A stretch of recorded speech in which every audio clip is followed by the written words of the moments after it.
You've suffered from depression. Where's been some of the darker places you've gone in your mind? I needed therapy, man. I needed therapy for the longest time. I just didn't get it. And so because of that, uh, I would go through like bouts of like paralytic depression, like suicidal depression, suicidal ideations that were more than just ideations. I mean, I think like people get afraid when the thought of suicide appears in their consciousness. They get really scared of themselves, so they think there's something like, fuck, what's going on with me? Why would I think that? But I think if we are suffering, and as a natural part of not of wanting to reduce suffering or not feel bad anymore, I mean, suicide is going to be like if we're just you're just looking, what are all the options? Let's brainstorm here. You know what I mean? I could start Yeah. drinking more water. I could start jogging, get some therapy, call my friends, all the stuff we all hear, or I could just. I think the height of my apartment building is probably definitely the right height to kill myself. And then so where for me, like the few times where the ideation has gone towards like, well, when would I do that? How do what do I need to like accomplish that? And then like, that's where it gets really fucking scary. That's where it's like terrifying. And So you start the actual details of the planning of how to commit suicide.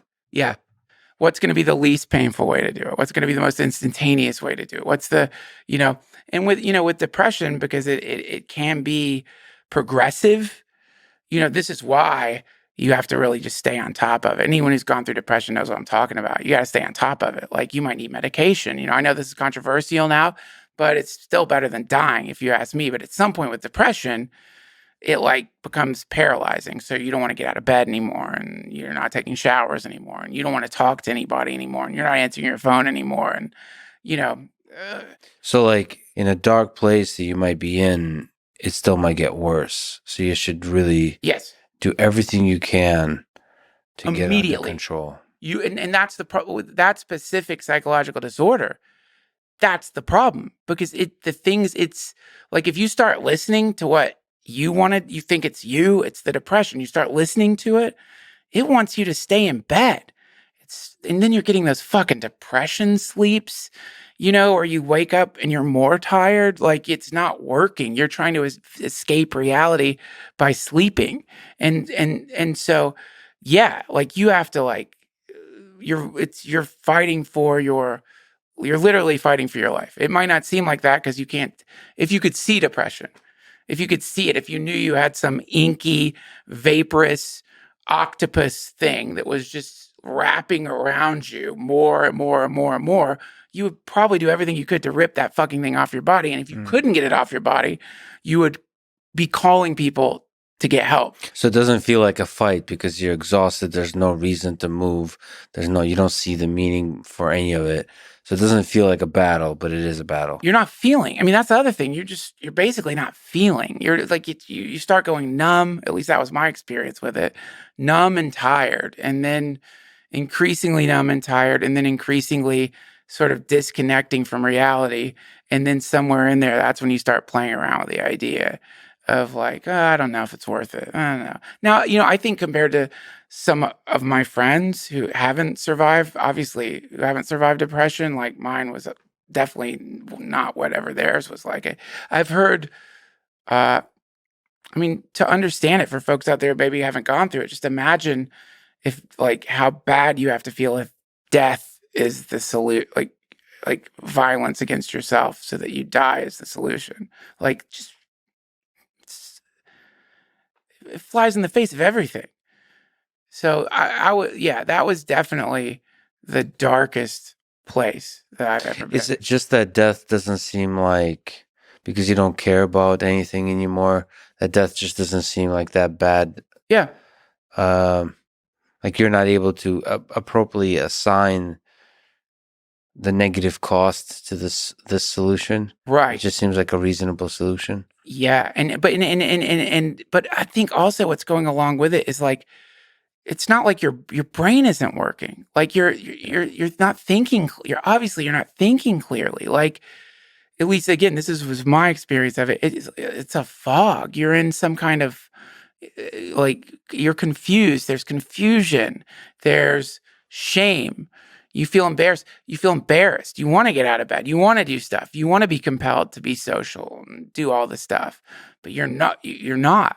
And like you seem, if people don't know what's going on, and you're not telling them because you're embarrassed, because you want you want to have some like uncorrupted, unwarped psyche, you're like, it invites you to be secret about it. That's one of its first tricks, is it tells you not to tell anybody. And that's deadly in that case, is deadly. What was the source of light? What were for you and in general the ways out? Yeah. So for me, I've had the solutions. And again, man, for my depressed friends out there, please don't get mad at me. I'm not doing the thing of like, just put on a smile or any of that bullshit, because it doesn't feel like that when you're like and when you're fighting it. It's like you're in a I don't know why I keep using these stupid gravity analogies, but it's like the gravity's been turned up on your planet in every single way so getting out of bed, like By the way, gravity and quantum mechanics, one of the most beautiful things about our reality. What the yeah, hell is each of those things? right, So right, this isn't. You're not just talking about hippie language. It's still physicists pretend they understand something. We're still at the very beginning of understanding this mysterious world of ours that seems to be functioning according to these weirdly simple and yet universally powerful laws, which we don't yeah, fully yet understand. So, yeah. please, the metaphor and the analogy of gravity, Okay, thank you. fully I don't know applicable. any other way to put it than it's like somebody turned the gravitational field of your mattress up So by everything is heavy. heavy. Your body's heavy. You don't want to get out of bed. You will consider shitting or pissing the bed because you're just like, who gives a fuck? I'll just lay in my shit and piss. You're dying. You're like, it's none of it makes sense. So, um, and I feel like in retrospect, I'm making what I've done a little like I had more lucidity. It was more of like a when you're you're wrestling with someone and you're just like, well, you do. Yeah. It's different for you, but Yeah. for me, if I'm wrestling, I'm not thinking about jujitsu moves. I'm like Survival. You're just so it's like that. It is a struggle. Like it's like you really have to deliberately Yeah, fight. everything. So so you can almost have a conversation with the depression. And then what you do is you start doing the opposite of everything it's telling you to do. So it's telling you lay in bed. So you get out of bed. It's definitely telling you don't fucking exercise. You're going to go fucking exercise? That's not going to do anything. You can't. You probably have a heart attack. You really want to go outside? Don't go fucking exercise. And it'll feel crazy and you won't want to do it. If you wanted to do it, you wouldn't be depressed. Like, how often do you hear like one of the symptoms of depression? You want to jog, you want to get on a bike. You don't hear that. That's not a symptom. So you start, one solution I started doing the opposite of Whatever the voice is telling you, do the opposite. that. And then suddenly the gravitational field diminishes a little bit. It doesn't go all the way away. And that's where you can fall right back into it because you just feel even slightly better. You're like, oh, okay, I fixed it. Really, I think if you like in having been through therapy, the best solution would be go to a fucking therapist as quickly as you can. Just sit down with him and tell him what's going on. I know what you're thinking. How am I going to find a therapist? Just do it. Google it. Go on Yelp. All of this shit feels impossible. You're like, I don't want to turn on the computer. I don't want to do any of this. You just have to. I mean, you have to. You do it if you're on fire. You do it if you're on fire and someone's like, here's a way to not be on fire. It's just this particular fire it doesn't make you want to run around screaming. It just makes you want to fall asleep forever. But those little steps I got lucky because it worked. It worked. I started exercising. I'd been on antidepressants before when I was originally diagnosed with it. And, Did those help or no? you know, even with all the current research coming out about that maybe we were all wrong about our understanding of depression, I do feel like it helped in a certain way. Like it definitely like made me stop thinking about it, stopped the intrusive thoughts. And but I don't know how much of that was placebo or how much of that, I don't know. But then also like I couldn't come anymore. That was the other fucked up thing. Like you can't have orgasms. And which might not sound like a big deal, but when I told my therapist that, they actually took me off them because I think she was realizing that it started diminishing a little bit. But the one I'm talking about now, that whatever episode or whatever you want to call it, I just got lucky because it worked. It worked, and I started feeling better. Thank God. Now, if you suffer from depression out there and you've had a remission of the depression, it's really like it's scary to have mental illness because everyone gets bummed out. I mean, that's just normal. Like you're going to get bummed out and not want to do anything sometimes. It doesn't mean you have a clinical depression. You might just be bummed out or grieving. You might be any number of things. But when I get really nervous if some of those symptoms start showing up. And at one point, I felt like that was happening again. And I did intramuscular ketamine therapy, which now that was the damnedest thing I've ever experienced. Aside from the fact that ketamine is immensely psychedelic,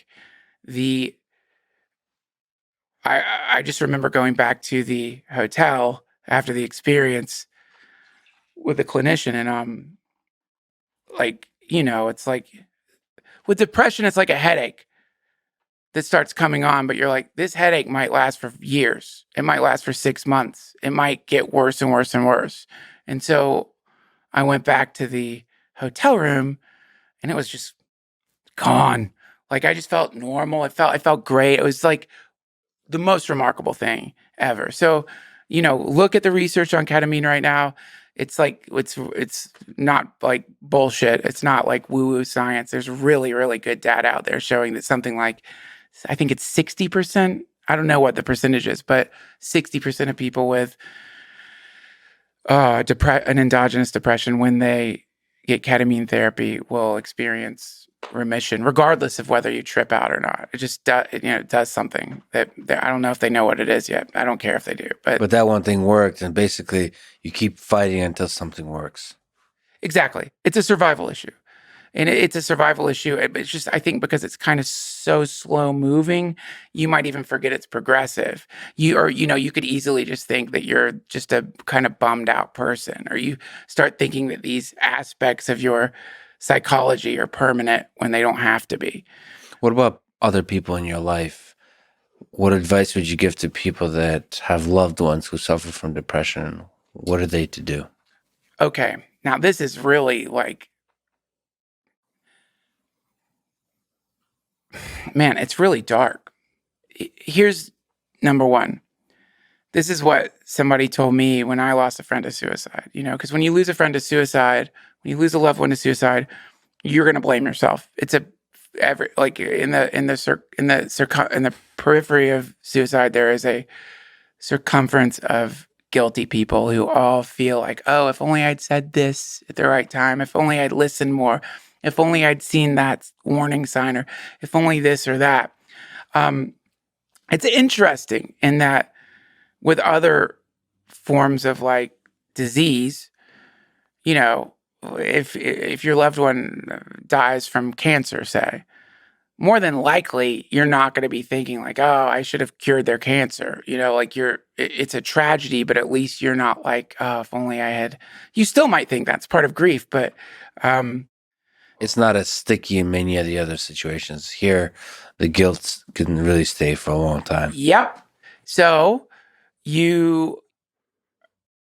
number one, we're talking about a progressive disease that can lead to death. And if somebody commits suicide, they wanted to commit suicide. And at least what I've been told is you can't stop it. It's going to happen. It's going to happen. There are no magic words. There's nothing you could do. So, people who've lost people to suicide, you know what I'm talking about. Like, you can watch it happen in real time, and there's just nothing you could do.